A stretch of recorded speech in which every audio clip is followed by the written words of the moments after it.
औज़ुबिल्लाहिमिनश्शैतानिर्रजीम बिस्मिल्लाहिर्रहमानिर्रहीम। अस्सलाम वालेकुम प्यारे बच्चों, हम पढ़ रहे हैं नाज़रे कुरान अव्वल दो सबक अव्वल अरबी हरूफ तहज्जी सफ़ा नंबर 6। अलिफ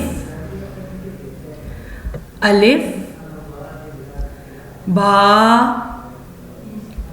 बा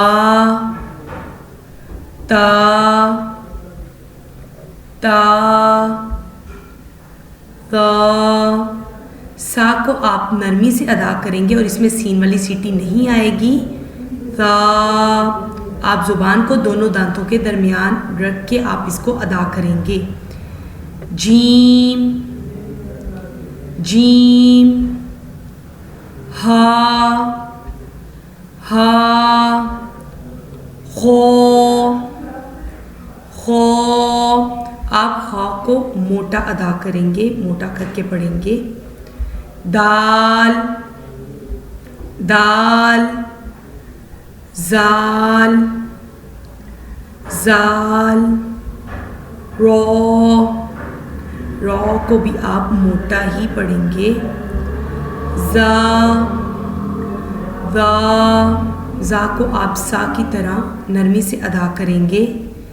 सीन सीन शीन शीन सौद सौद ज़ौद ज़ौद तो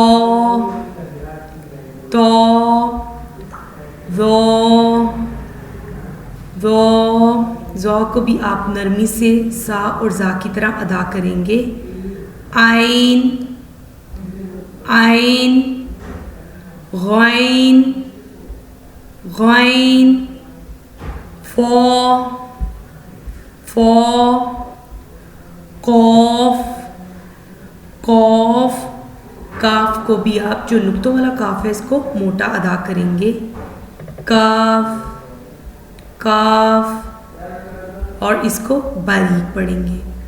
लाम लाम मीम मीम नून नून वाओ वाओ हा हा हमज़ा या